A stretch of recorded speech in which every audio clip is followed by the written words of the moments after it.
Hallo ihr Lieben, bei unserem Opel Grandland Special in Part 2.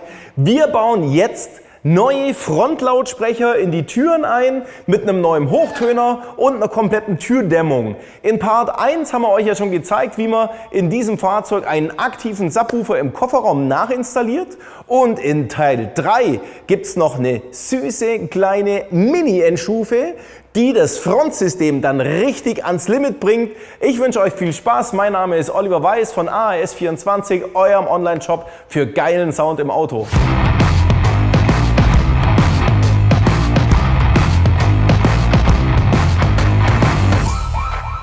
Eingebaut wird jetzt das Gladen RS 165. Das ist ein 16 cm Tiefmitteltöner. Wir haben eine passende Frequenzweiche, um dann auch zu dem Tieftöner den passenden Hochtöner mit anschließen zu können, damit wir alles richtig anschließen können und auseinanderbauen können, brauchen wir eine, das ist so eine Endclip-Zange, das geht auch ohne, wer sowas nicht daheim hat. Ich zeige euch das ja dann gleich, wenn wir die Türe auseinanderbauen. Wir brauchen einen 20er Torx und wir brauchen einen Schraubenzieher. Und damit wir alles richtig verkabeln können, empfehle ich euch hier die entsprechenden Gabeln zum Quetschen, also Quetschgabeln, Quetschverbinder mitzuordern. Wir brauchen ein bisschen Lautsprecherkabel, das ist in dem Fall das 1,5 Quadrat Lautsprecherkabel. Und da nehmt ihr die Einheit mit 5 Meter halt, kleiner haben wir sie so nicht. Wir haben auch eine Türdämmung, die wir jetzt einbauen in dem Opel Grandland. Und zwar mit unserer Optionsdämmung, mit unserem Vlies, was wir auch euch immer im Paket mit dazu anbieten. Wir haben ein Bitumenband, das kennt ihr ja schon. Und wir haben auch ein Dichtband, um den Lautsprecher ordentlich schön gedichtet, da machen wir ein Gedicht draus mit dem Dichtband, um den Lautsprecher schön zu installieren. Und wir brauchen natürlich Isolierband. Und der Trick an der ganzen Sache ist das hier. Das ist unser 16 cm Distanzring. Und weil ihr euch jetzt bestimmt fragt, warum liegt da bloß ein Tieftöner, ein Hochtöner, eine Frequenzweiche, ein Ring und auch bloß die halbe Optionsdämmung? Das liegt daran, dass wir bereits die Beifahrerseite einmal komplett vorab ohne Kamera auseinandergebaut haben, umgebaut haben, damit wir jetzt natürlich so wie die Kings ausschauen. Wenn wir die Fahrertüre auseinanderbauen, dann schaut es so aus wie, sag mal, der macht das ja, kennt ja jeden Handgriff auswendig an den Autos. Naja, ganz so ist es eben nicht.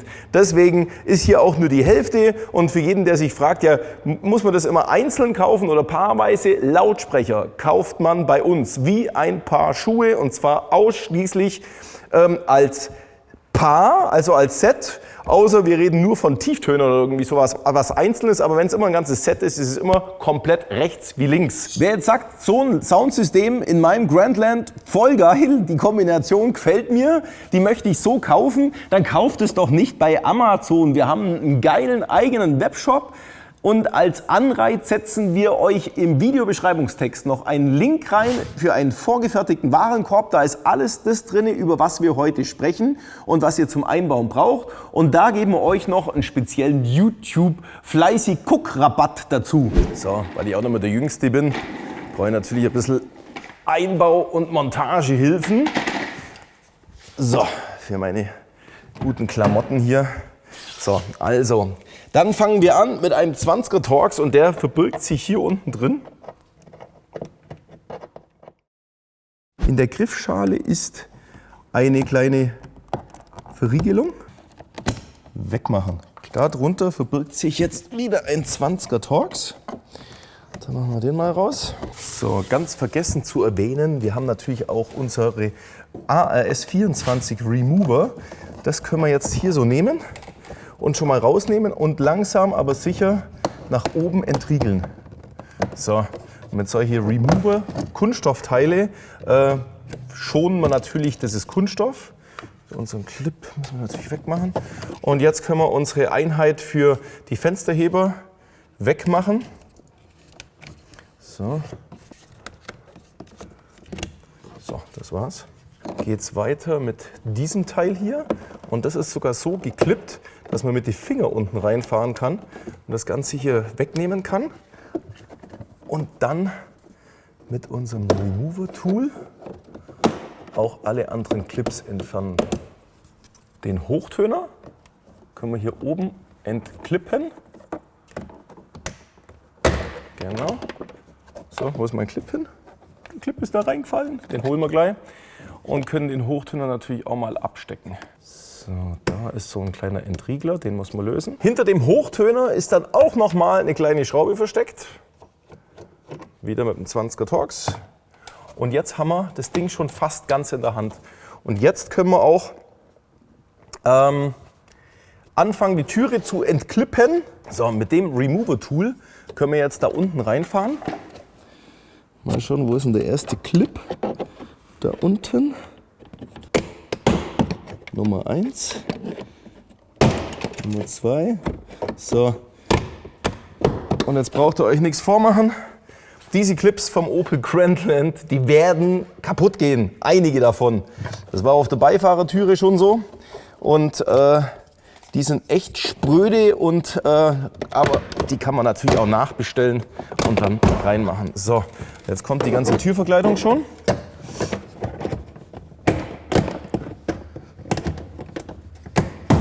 Genau. So, und jetzt kommt hier drüben noch ein Trick 17. Auf der Seite ist etwa hier und hier auch ein großer Clip drin, den muss man aber mit einem kleinen Haken entriegeln. Da ist noch ein Clip, den können wir noch wegmachen. Genau. Da, wo wir jetzt gleich mit dem Schraubenzieher ran müssen, da mache ich jetzt einfach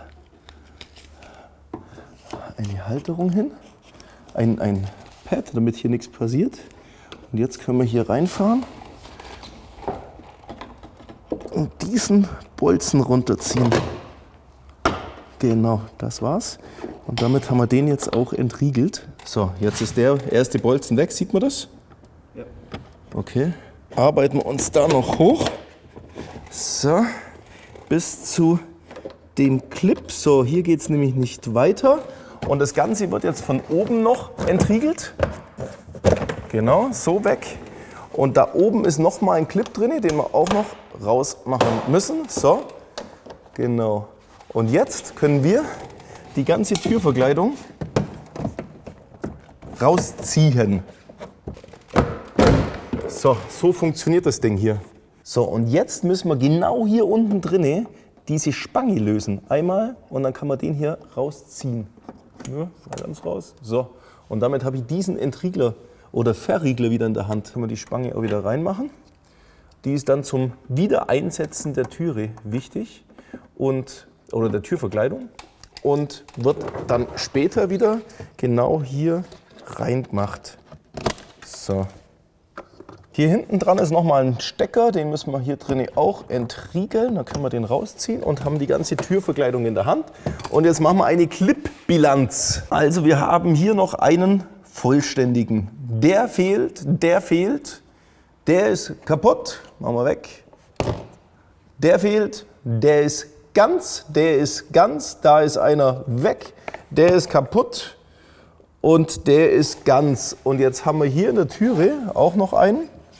Den können wir auch versuchen rauszumachen. Der geht sogar noch, den können wir wieder reinmachen. Legen wir hier. So. Genau. Und an so, da steckt noch mal einer drin. Den können wir auch noch rausmachen. So, ist der ganz? Der ist nicht wirklich ganz. Also der ist auch, eigentlich ist er kaputt. So, das heißt, wir haben jetzt 1, 2, 3, 4 Clips kaputt. Das ist einfach so. Und die müssen ausgewechselt werden und bei Opel halt nachbestellt werden. Ja, mei. Was sich Opel bei diesen Clips gedacht hat, ich weiß es nicht. Ja? Vielleicht kommt ihr drauf, vielleicht habt ihr eine Idee, vielleicht arbeitet ihr bei Opel und ihr könnt mir sagen, was das ist. Könnt ihr ja unten in den Kommentaren mit reinmachen. Ich finde es schrecklich zum Wegmachen, weil ja auch die Clips hier dran, die stören natürlich in dem Moment, wenn man das links rausfahren will. Warum hier überhaupt Clips sind, die so kompliziert gemacht sind, entgeht meinem Sinn für Verstand. Naja, und hier ist übrigens auch noch der Clip, der mir beim Spiegeldreieck, Hochtönerdreieck weggefallen ist. Dann haben wir jetzt eigentlich alles beieinander und wir können jetzt mal schauen, was wir hier vorfinden. Wir haben jetzt hier einen 16er. Das ist ein 16er Lautsprecher, den können wir rausmachen mit unserem 20er Torx. So, das sind 3 Schrauben und den können wir abstecken. So, genau, klick. Den tun wir auf die Seite und hier haben wir jetzt schon die Verkabelung, die wir jetzt dann brauchen, um erstmal in unsere Frequenzweiche reinzugehen, also unsere Zuleitung vom Sound, gehen wir dann in die Frequenzweiche rein, die werden wir wahrscheinlich wieder hier positionieren können, an der Stelle. Und dementsprechend müssen wir das Kabel hier auch aufmachen tatsächlich. So, und jetzt haben wir hier eine Zuleitung, Plus und Minus.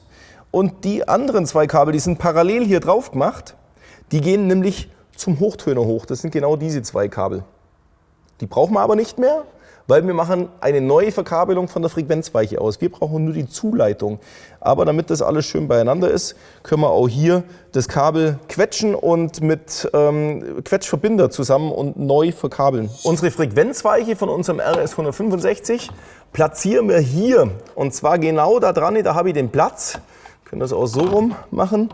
Da kommt nachher nur der Bolzen rein von der Türe und drüber haben wir tatsächlich hier einen Hohlraum, wo die Frequenzweiche verschwinden kann. Und die machen wir mit Bitumenband erstmal nur fest und fixieren sie dort, auch so, dass sie nicht zum Klappern anfängt, deswegen auch Bitumenband. Ja, die haftet jetzt erstmal nur, weil jetzt kommt natürlich noch ein Klebeband oben drauf. Und jetzt können wir das hier auch fixieren. Dann machen wir da oben auch noch einen kleinen Streifen drauf. Schön aufs glatte Metall, auf den Lack drauf. So, dann hebt das Ding auch richtig und kann da nicht mehr weg. Und hier können wir jetzt nachher die Schrauben reinmachen für unsere Verkabelung. Da schaut das doch gut aus. Unser Opel-Lautsprecher ist so flach. Das ist alles, was es da gibt. Und der ist natürlich, der hat zwar einen hohen Wirkungsgrad, aber macht auch ansonsten keinen Spaß, keinen sauberen Bass. Und der zieht auch nicht richtig durch, hält auch nichts aus. Gerade mal die Leistung vom Autoradio vielleicht. Und wir wollen ja jetzt sowas hier reinmachen. Also nochmal ein Vergleich. Das ist schon ein anderer Antrieb hier. Und Membranfläche. Die Membranfläche selber ist, ja tatsächlich ist eine 16er Membran, genauso wie die da dran. Also es ist das Gleiche. Aber wir haben jetzt das Problem, da hinten läuft die Scheibe runter. Und da ist auch der Scheibenhalter, der uns jetzt vermeintlich Probleme macht, weil nämlich das stößt da hinten dran an und natürlich auch wenn die Fensterscheibe runterfährt. So, lassen wir mal die Fensterscheibe runter. So, und hier ist nämlich auch noch dieser weiße Bolzen, wo die Scheibe hält und genau der würde uns jetzt da echt Probleme machen, weil das mit dem Rauf- und Runterfahren ganz klar voll dagegen knallen würde. Da, man merkt das schon. So. Und genau für diesen Fall haben wir diesen Distanzring. Der hat so ungefähr 1,5 cm Stärke. Den bauen wir drunter und machen das Ganze so rein. Und dann hat es auch genügend Abstand, dass das nicht hängen bleibt, das Ding. Mit Bitumenband können wir jetzt diesen Kunststoffring erstmal richtig vibrationsarm und dicht auf die Türverkleidung anbringen. Und wir brauchen gleich noch einen Zugang für unser Lautsprecherkabel, das wir noch hier durchziehen wollen, für den 16er Tieftöner. An der Stelle zwicken wir ein bisschen was raus. Ein kleines Kabelstück können wir jetzt gleich mit reinziehen. Das geht ja jetzt hier von der Frequenzweiche bis runter zum Tieftöner. Das können wir hier mal mit reinlegen. Wo haben wir unseren Ausschnitt? Hier. Das geht zu unserem 16er, das langt. Und jetzt können wir das Ganze hier schon mal befestigen. 4 Senkkopfschrauben.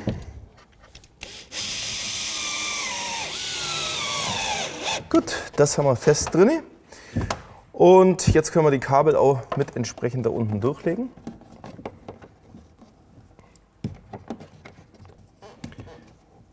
So.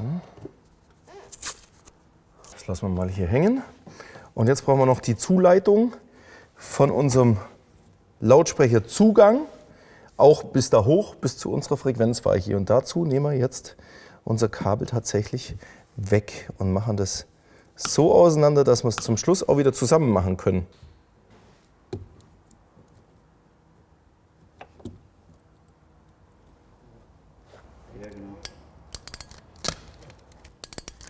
So, brauchen wir wieder ein bisschen Kabel.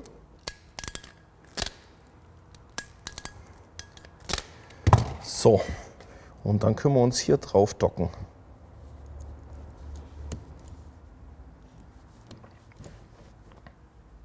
Wir sorgen auf der Seite gleich dafür, dass wir das Gegenstück zu dem wieder drauf machen können, dass man es zum Schluss, wenn man mal jemals diese Anlage wieder rückrüsten möchte, was man eigentlich wahrscheinlich nicht macht, aber dann hätten wir die Stecker gleich so vorbereitet, dass man es nur noch zurückstecken braucht.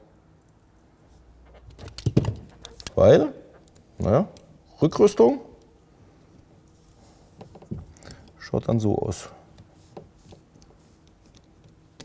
Das war's.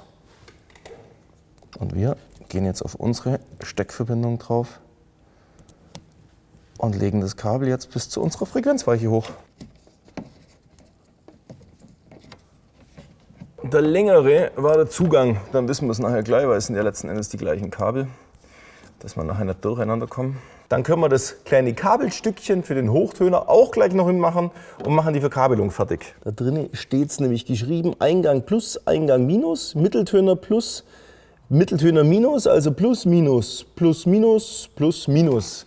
Fangen wir an mit plus, minus für den Eingang. Und der Eingang war das längere Kabel. Nehmen wir das, machen wir hier mal 2 Gabeln dran.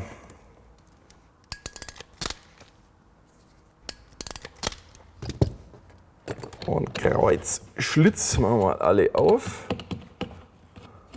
und machen unseren Zugang mal ran. Plus, minus.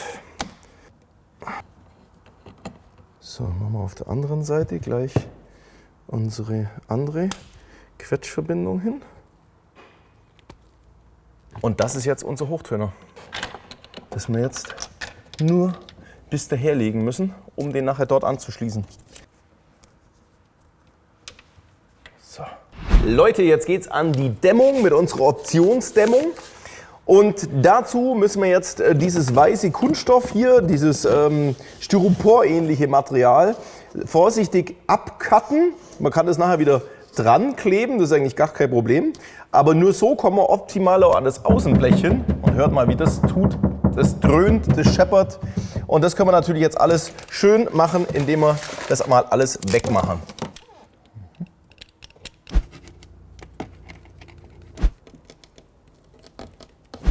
Das Ganze hochgeklappt. Und jetzt können wir da unten richtig schön die Außenhaut dämmen.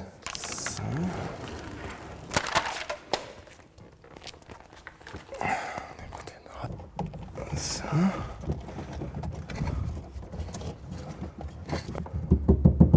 Wird doch schon besser. Hat sich gerade eben nur ein bisschen anders angehört. Machen wir da unten auch noch einen schönen Fetzen rein.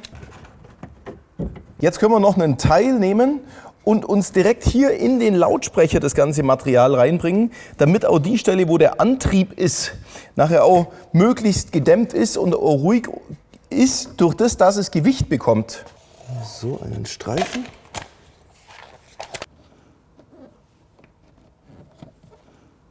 Einreißen und nach innen reinklappen. Warum macht man überhaupt eine Türdämmung? Aus zweierlei Gründen. Erstens, damit nichts vibriert, weil vibrierende Teile klingen scheiße. Und je mehr Material wir auf solche Flächen draufkriegen, umso weniger schwingt es mit, umso besser kann der Lautsprecher drin arbeiten und Bass produzieren. Dafür ist es richtig, richtig geil. Das ist so windiges Blech hier, das ist echt schlimm beim Opel. Da können wir jetzt auch noch von innen ein paar Teile mit reinmachen, damit das alles ein bisschen stabiler wird. Also stabiler in dem Sinn, dass es weniger schwingen kann. So, und was mir hier an dieser Sache noch nicht gefällt, ist tatsächlich, dass das alles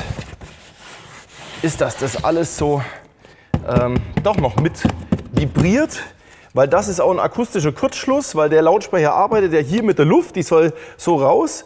Also erschweren wir auch diese Matte hier mit unserem Material, damit das einfach so schwingungsarm wie möglich wird.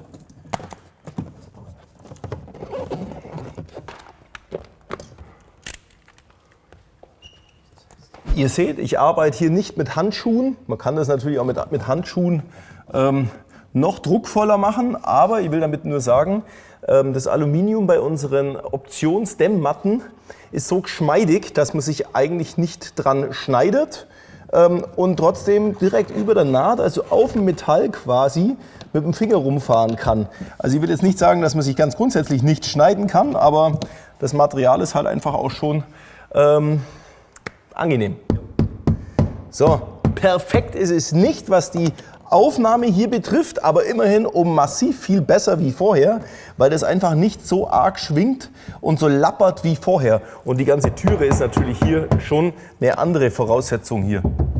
Das hat sich vorhin schon ganz anders angehört. Jetzt kommt die Türverkleidung gedämmt. Dazu nehmen wir auch unsere Optionsdämmung und kleben sie direkt aufs Kunststoff mit drauf. Und zum Schluss kommt dann noch unser Dämmvlies, teilweise obendrauf, um den Schall, der sich praktisch in der Türe noch abspielt, auch noch absorbiert wird.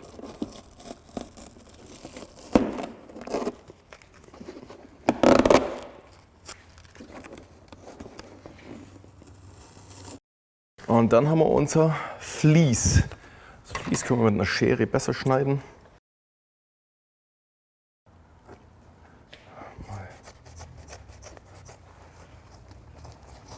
Gut, das war's. Mein Kollege Czarner war derweil bei Opel und hat uns die richtigen Clips wiedergebracht. Dann können wir die auch mal vervollständigen jetzt hier. Und dann können wir die Türverkleidung jetzt mal auf die Seite stellen und wir bauen jetzt den 16 cm Tieftöner ein und ran an den Speck. Damit der Tieftöner richtig dicht und wieder ausbaubar befestigt werden kann, haben wir hier unser Dämmband, unser Dichtungsband, so eine kleine Lage Schaumgummi, die können wir jetzt hier ganz genüsslich außen rumziehen. Dann machen wir noch Lautsprecher, Schuhe drauf. Und jetzt können wir das natürlich entsprechend anschließen. Aha, der hier.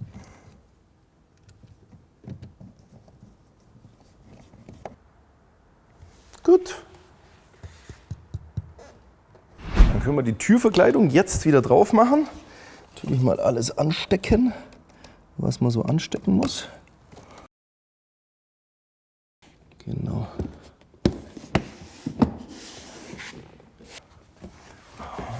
Die Spangen haben wir ja bereits unten drunter die Spange wieder reingesetzt, dann ist sie automatisch wieder in Aktion. Die Gegennippel, die haben wir ja praktisch an der Türe auch wieder fest gehabt. Die sind jetzt schon wieder verriegelt und jetzt können wir, ja, eigentlich ist schon wieder alles dran. Die Schraube rein und die Schraube rein und dann können wir den Hochtöner noch vollends fertig machen. Und dann haben wir es eigentlich schon. In dem ursprünglichen Hochtongitter ist natürlich auch hinten drin der alte Hochtöner. Der lässt sich rausklippen. Genau.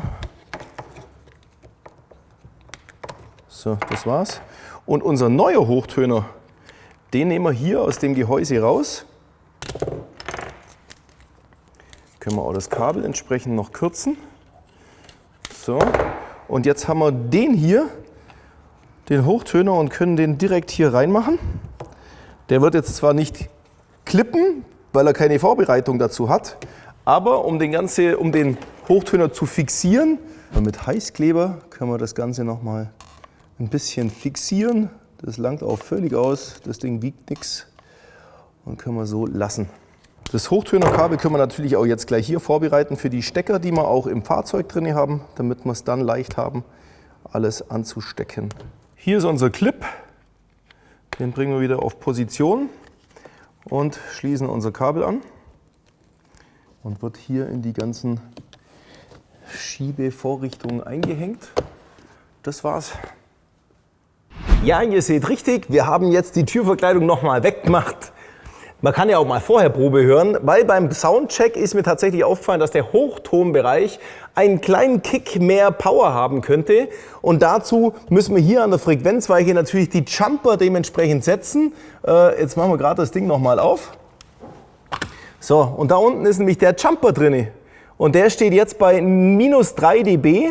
Und wenn man den hier einsteckt, dann habe ich jetzt 0 dB. Das heißt, der ist jetzt ein bisschen lauter wie vorher. Und jetzt können wir das Ganze wieder festkleben und machen das Ganze wieder zu und machen nochmal einen Soundcheck. So, Leute, Soundcheck. Und dazu höre ich jetzt erstmal GEMA-freie Musik. Und wenn ich richtig mit Stimmen was höre, dann nehme ich euch nicht mit, weil ich muss ja das richtig beurteilen hier. Und dann geben wir mal ein bisschen Gas. Aber erstmal GEMA-frei. So, da kann man natürlich hier am Handy nur lauter machen. Jawohl, das zuckt jetzt.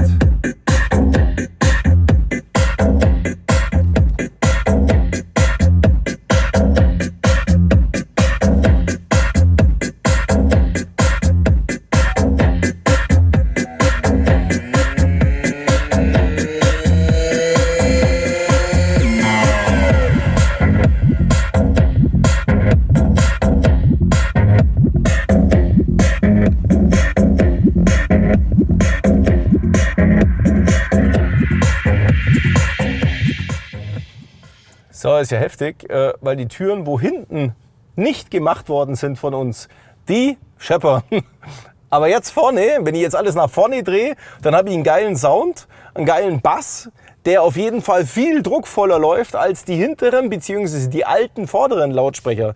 Wir hatten ja schon mal in dem ersten Teil auch den Soundcheck gemacht und haben auch das Frontsystem schon so bewertet, dass es eigentlich ziemlich mau klingt.